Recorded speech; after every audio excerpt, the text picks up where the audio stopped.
Hello, ladies and gentlemen, and in this episode I want to give you a checklist that you can use to find problems and also solutions for your speaking exam of Escuela Oficial de Idiomas.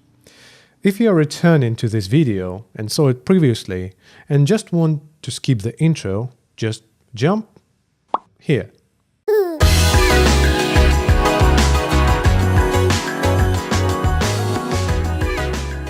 All my students know that I constantly compare learning a language to doing exercise.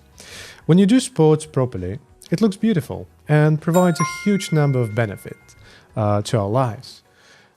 But when you don't, well, it looks like this.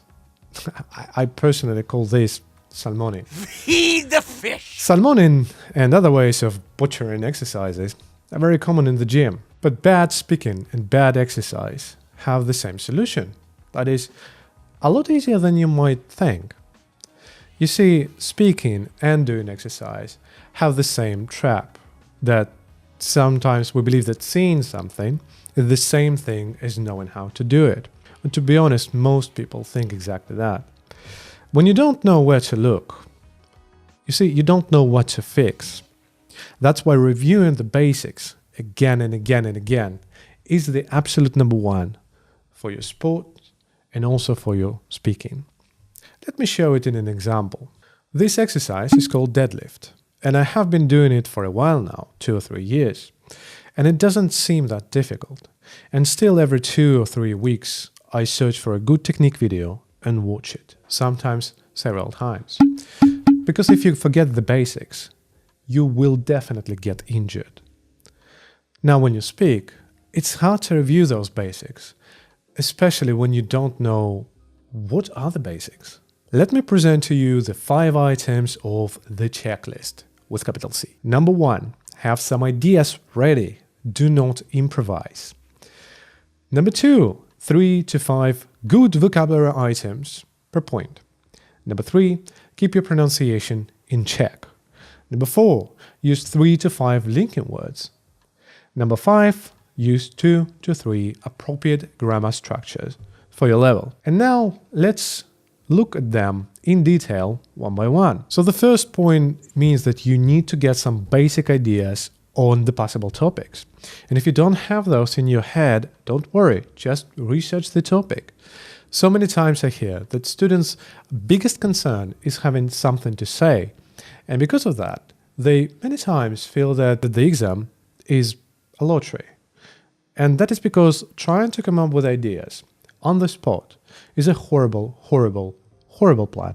And there is a good chance you will simply go blank, not because you don't know anything about the topic, but simply because you get a little bit overwhelmed. And the solution is amazingly simple. Just open Google and read an article or two about the issue.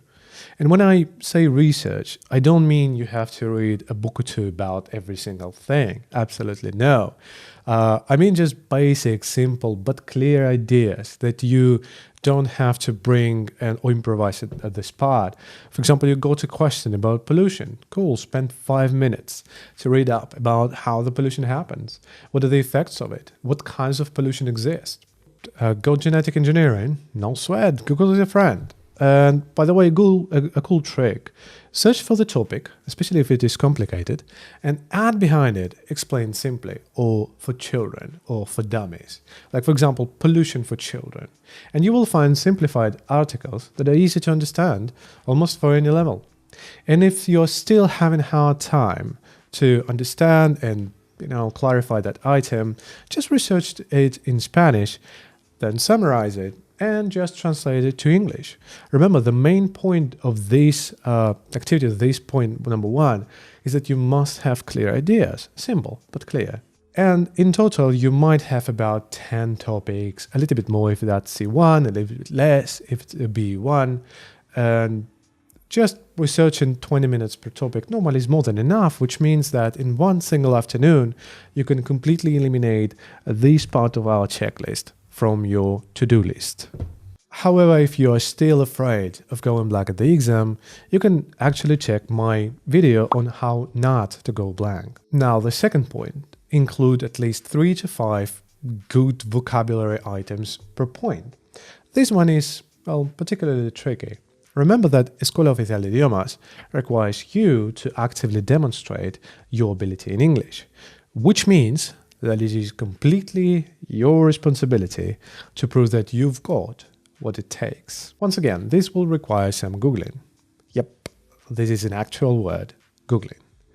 In the near future, I plan to create videos on the most frequent topics with words that I consider to be the most useful, but that will take a little bit of time. Believe it or not, this takes time. Meanwhile, just grab the main concepts from those same articles that you've read for your research. Remember, for your point number 1, then just find the most interesting words and write them down. Now, to remember those, you have actually 2 options. Option number 1, you simply take your notebook and you classify it by topics and you just write down those items. And number 2, which is my favorite option, that is something I always recommend to my students, is to use the Deck app, which is the former Memrise app. And you will learn those words super quickly by just playing the game for 15 to 30 minutes per day. Of course, it depends if you're in a hurry. And now, just to give you some examples of what I would consider good vocabulary items. So for generation gap point, for B2 level, which is, by the way, under the social issue topic, I would want to use these particular words: behavior, disobedient, misunderstanding, lacking in values, difference in attitude. The reason why I chose these specific words is because I know more or less what I would want to explain about the generation gap. And of course, if you don't, remember, research the topic. Similarly, for consumerism, under the same topic, social issues, I would use words such as free choice, use and throw society, socioeconomic status, and commodity. Now, the point number 3, never be unsure about your pronunciation. This one is very simple and often completely ignored. People feel that without a teacher, somebody there to actually correct you, this item is impossible to fix. It is okay, by the way, to make a pronunciation mistake here and there because it's too much information and it just escapes, but there is no excuse. If you clearly know that you have no idea how to pronounce that word and you just do nothing about it. And there are 2 extremely ways to fix the issue. Number 1, just go to wordreference.com and search for the word. You will see this little icon on top of the page. Just click it and done. The second way you can fix it is type the word in Google, our best friend by now, and add pronunciation after it. There is an amazing tool which recently appeared and can even say the words slower if you kindly ask it to. The key here in this point is not to ignore the words. If you know that you're unsure about them, if you doubt, just check it out. Now, the point number 4 include 3 to 5 linking words per point. We hear about the linking words all the time, so often that many actually don't even know what is the actual reason they are so crucial. So let me use another metaphor. Imagine that you want to cook a paella. Me being from Valencia is the first dish that came to my mind. So here is the list of ingredients. Good luck. You see, without instructions, it is going to be really hard to cook a proper dish. And in this metaphor, those instructions are your linking words. Without them, the person who is listening to you can hear your ideas, but has no idea how to connect them. What happened first and what happened last?